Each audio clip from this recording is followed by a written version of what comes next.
Jimmy Cliff's life began the way many legend stories do, not in comfort, but in chaos. Before the world ever knew his voice, before stadiums sang his lyrics back to him, before reggae became a global language, he entered life during a violent Jamaican hurricane that tore the roof from his family's home. As the storm raged through Somerton and St. James, his mother fled to a neighbor's house for shelter, holding on to hope as tightly as she held on to her unborn child.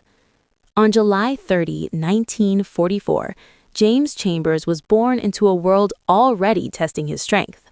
He was raised in rural Jamaica, the second youngest of 9 children, in a household shaped by faith, discipline, and survival. His father, also named James Chambers, was a tailor, a farm laborer, and a devoted Pentecostal Christian. He believed in structure, work, and God, but he also recognized something unusual in his son early on.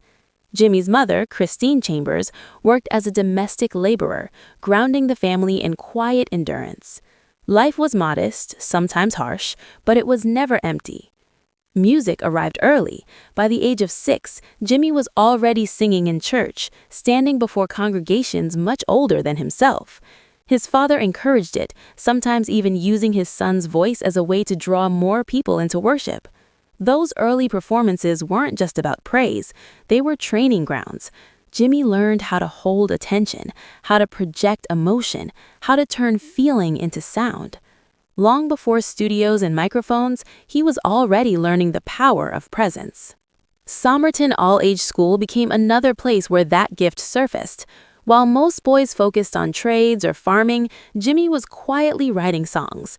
He once asked a woodwork teacher not about furniture, but about composing music, an early sign that his mind was always drifting toward melody. Still, his father wanted security for him. Talent was beautiful, but a trade could feed a family.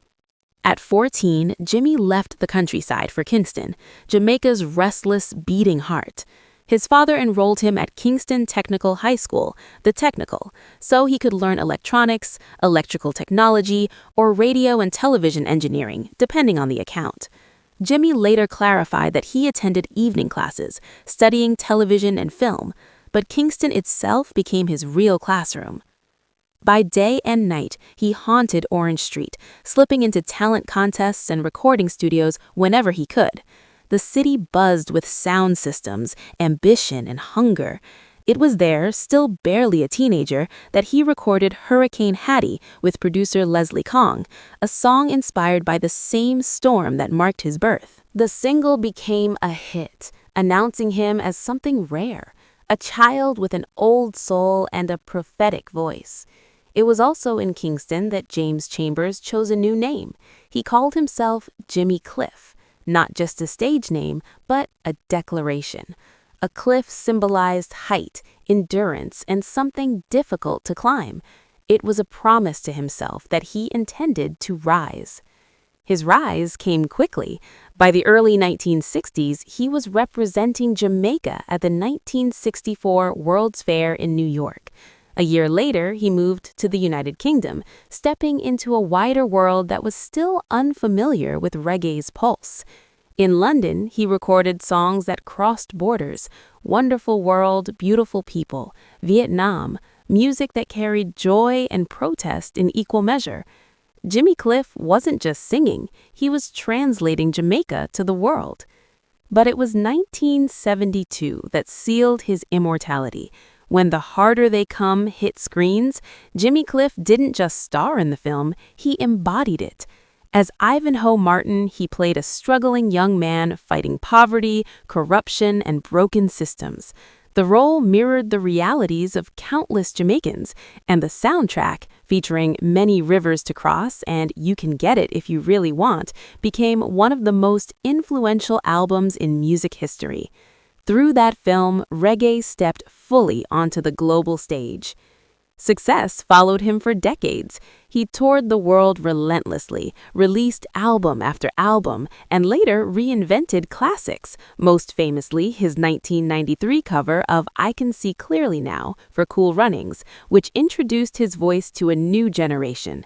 He acted in films like Club Paradise and Marked for Death, expanding his presence beyond music. Recognition eventually caught up with him.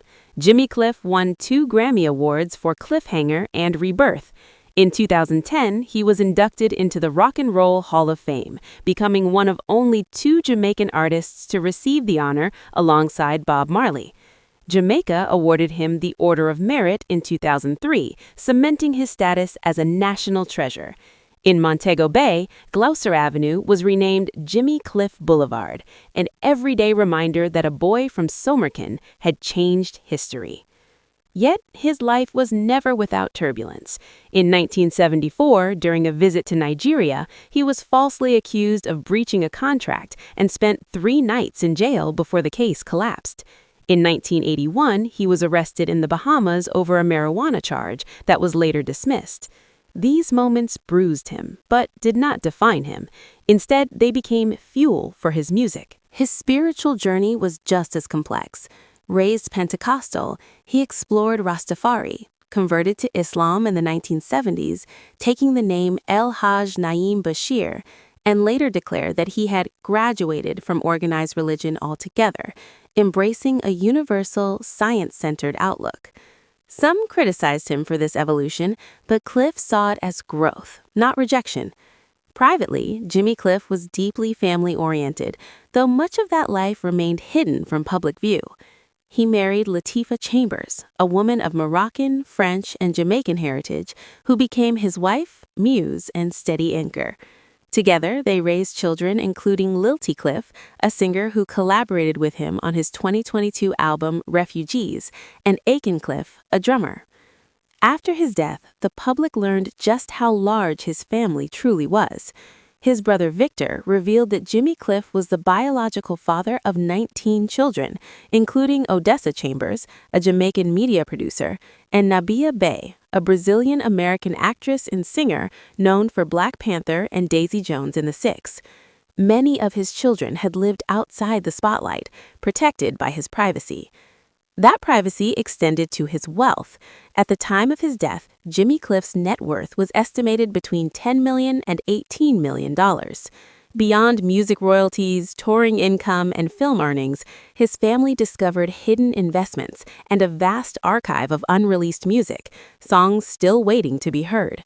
His properties were centered in Jamaica, particularly Montego Bay and Somerton, though he also maintained international ties in London and Brazil, which he often called his second home. On November 24, 2025, Jimmy Cliff passed away at the age of 81. According to his wife and his official social media account, the cause was pneumonia following a seizure. Tributes poured in from around the world. Jamaican Prime Minister Andrew Holness honored him as a man who lifted people through hard times and carried Jamaican culture with dignity across the globe. Jimmy Cliff lived longer than many of his peers, but more importantly, he lived wide. From a hurricane birth to a global legacy, from church benches to world stages, his story is not just one of music, but of resilience, faith, evolution, and voice. Even in death, his songs continue to cross rivers, climb cliffs, and remind the world that if you really want it, you can get it.